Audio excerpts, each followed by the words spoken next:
Hey guys, it's your boy Hung and welcome to another episode of Movement of Expression.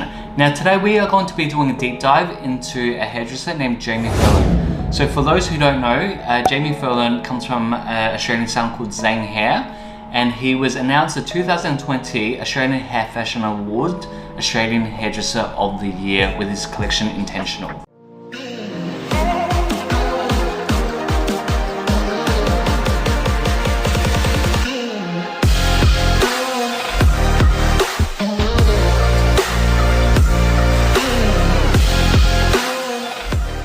The collection itself, Andrew O'Toole was a photographer, Kylie O'Toole was a makeup artist, so it's good to note that Kylie O'Toole was actually Andrew O'Toole's wife, and the stylist is Melissa Nixon. So if we talk about a lot of Australian hair collections, you'll hear the name Melissa Nixon quite a lot. So alright, so I don't know about you guys, but as a hairdresser, like when we do these sort of collections, I tend to fluff around quite a lot when I talk about the inspiration.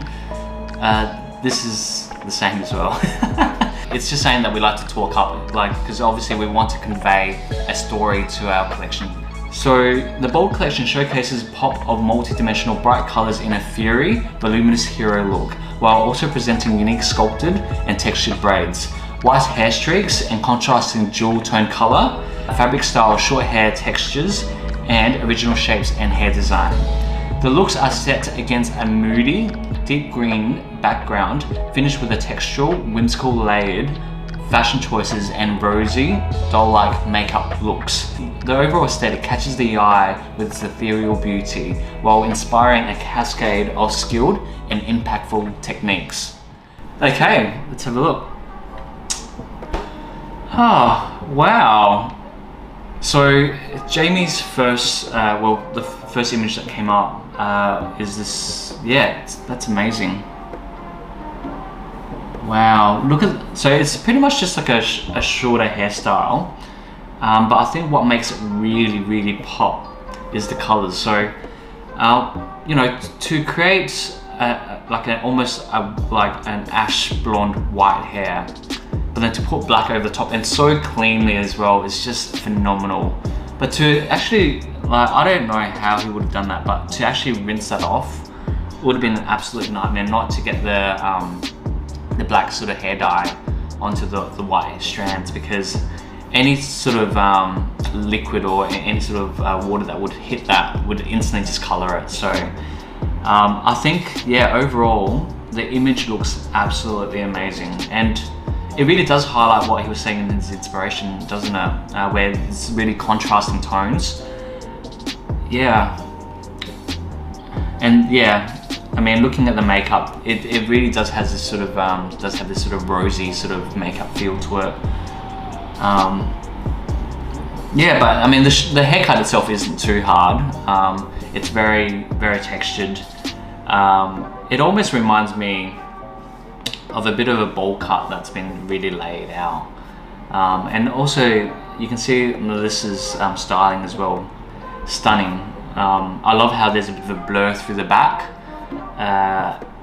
And like the clothes itself looks very raggedy as well, which is awesome. I think for the most parts, the color is what essentially makes this photo look amazing. And I can also see, like, if you look at her, if we zoom in, like her eyebrows are even like bleached as well, which is really cool. It's just such a stunning photo, isn't it?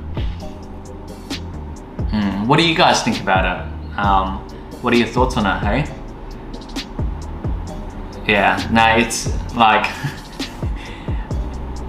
like rinsing the color off on that would have just been absolutely difficult. But no, kudos to Jamie. It's amazing. I love it. All right, let's move on to the next image. Okay.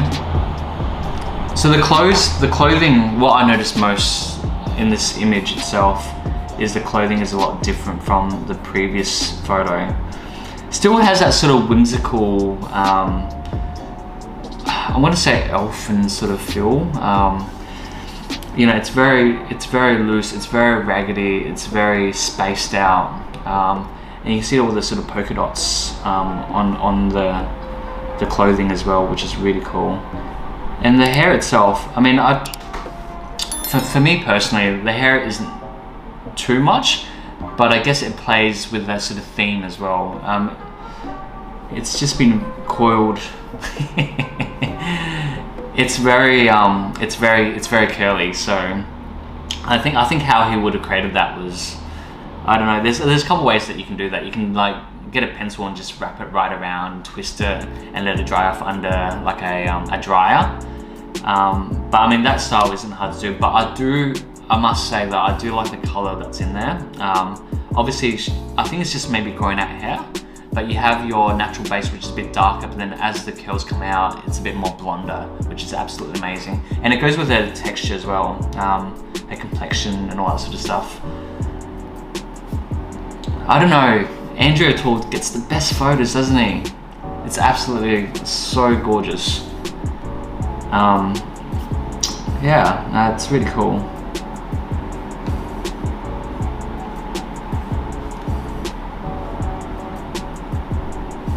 And I love her like sort of piercing eyes, just looking directly at the camera too. And I love it, love it. All right, we'll move on to the next one. Let's have a look.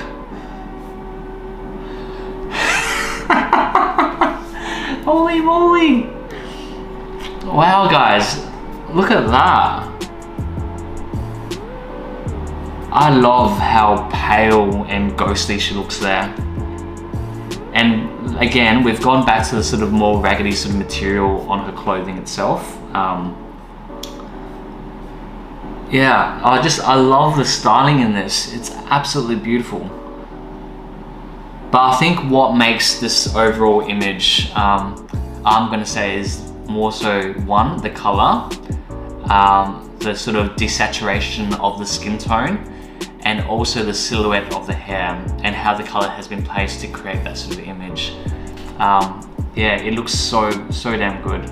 I mean, you'd never think to you know, have your natural base through there, which I think she's about a level maybe 8, and then having some deep copper tones just through the temple area and the hairline, and just kind of fading out into almost like a lime green.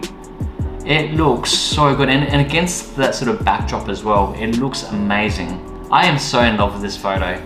I think either the first one or this one would have to be my favorite so far.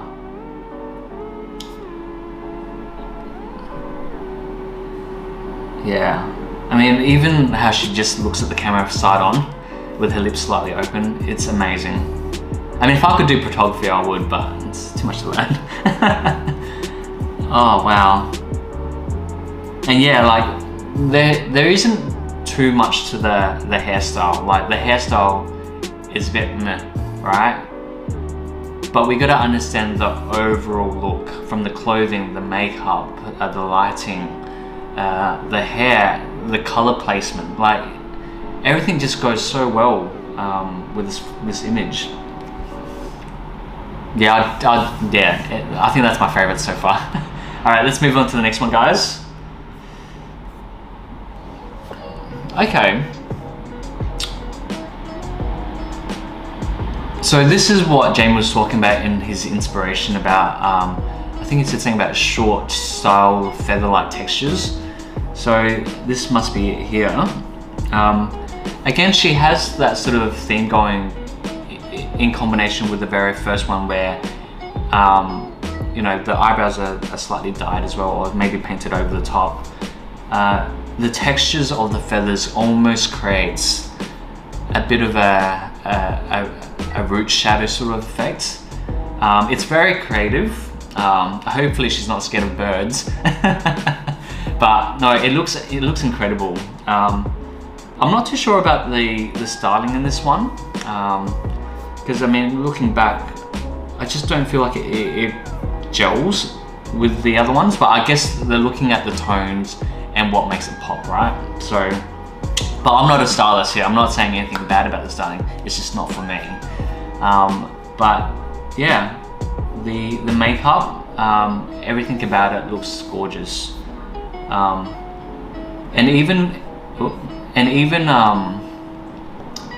even when you have feathers coming out that looks like it's not supposed to be there, it looks okay. Like it looks like it's part of the silhouette.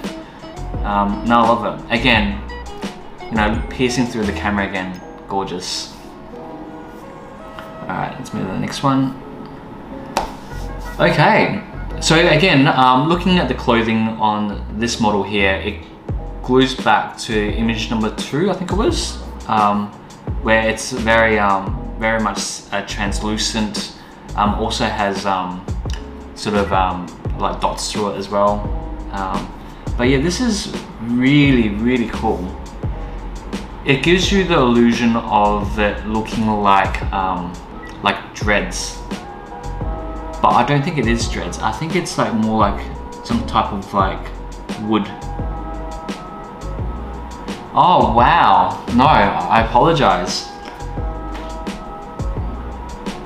Closer inspection.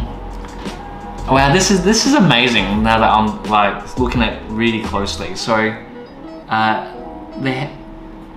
the style itself, I reckon how they would have created this look was they might have got like a popsicle stick of some sort, and they just literally got a bit of gel and saturated the hair strand and just slowly coiled it and wrapped it around and twirled it around. And what it does, it gives you almost like a branch-like effect. I love it. Especially when they talk about whimsical. When I think about whimsical, I think about like sort of flowers and florals and just things to do with nature. So no, this is absolutely gorgeous. And obviously how he had styled the hair, amazing. Don't exactly know how he would have bunched it up, but I would imagine there would be like some sort of string or maybe glued onto sort of some sort of headpiece as well. That's trickery to the eye, man. That's some sort of fucking wizardry right there. No, I love it. I absolutely love this photo. The more I look at it, the more I actually appreciate the overall image.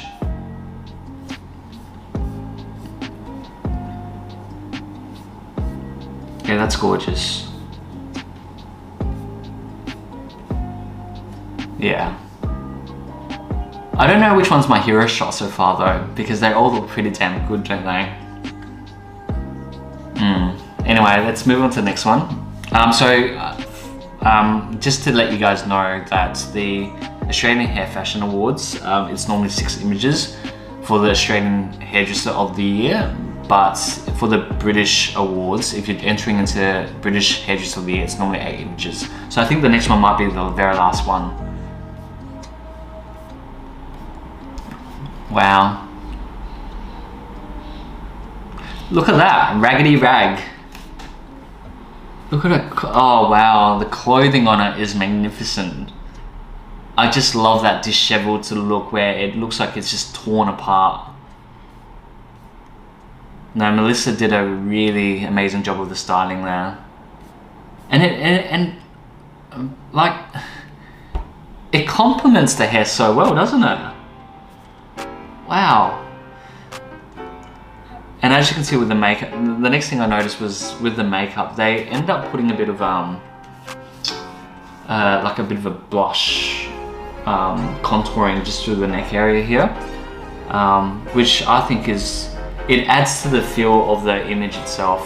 I'm not exactly sure why they did it, but one could assume that they decided to follow this sort of angular line going all the way down just to add a bit of dramaticness with the head tilted. How they would have created this sort of look, my guess is that either the underneath has like a hair weft that's been like glued in. So you can get the hair wefts where you put like hair glue on it and just stick it over the top. But the hardest thing about this style, and which glues to the very first image, is the contrast. But is doing the root color and then rinsing that off and not blending in with the white tones. Yeah, so I think I've created a look like this in the past. I'm just trying to remember how they did it, or how I did it. Because I think I helped out on a show for Sydney Fashion Week doing a look similar to this. I mean, I guess you could always anchor it with some padding. Okay, yeah. So there's a couple ways you could do this. You could either get a balloon and mold it over the top of it. You know, one of those elongated balloons. Or you can also get the donuts and then just layer it on top and then kind of pick up and brush all the hair back and then tie it off through that top bit. But how Jamie has done it is absolutely clean and crisp. And I just love how, like, obviously dark hair, you can hide a lot of things, but looking at the highlights underneath where it accentuates a bit, it's clean. I mean, there's like one strand there that's slightly out of place, but it's pretty dead clean. And to get it that smooth in that sort of lighting can be quite challenging as well. So no, I absolutely love Jamie's collection, and it's no wonder that he won the 2020 AHFA Hairdresser of the Year. But the clothing, like Melissa, you killed it. You absolutely killed it. It looks gorgeous. So let's have a look at the collection as a whole, and let's see how everything sort of ties in, because it'll be better to see it that way.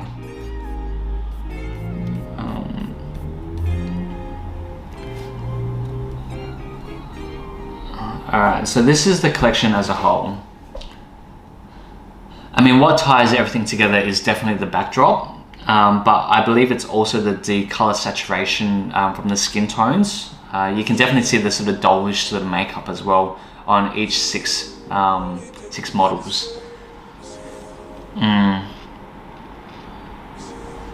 Wow. I think like the two weakest images for me personally, and this is just a personal opinion, would have to be this one with the curly hair, and also with the feathers. I mean, not taking it away, it is very, very creative, but looking at the 1, 2, 3, 4, the 4 images itself, it's relatively quite a hero shot, isn't it? But if I was gonna talk about the actual hero shot for me personally, any of those 4 could be the hero shot, but for me, it would have to be either 1 or 3, which is this one here. Because I can just imagine that being in the front cover of a magazine, can't you? And then obviously this one here, which looks phenomenal. It has that sort of depth to it, doesn't it? Now that's really cool. Thank you so much for joining me on an episode where we did a deep dive into Jamie Furlan's intentional hair collection. Now, without further ado, I'll leave Jamie Furlan's link in the description below, and so that way you can show him a bit of love. If you guys stayed to the very end of this video, make sure you hit the like button. If you haven't subscribed already, please hit the subscribe because it would really support the channel out. And guys, I will see you next time. Cheers.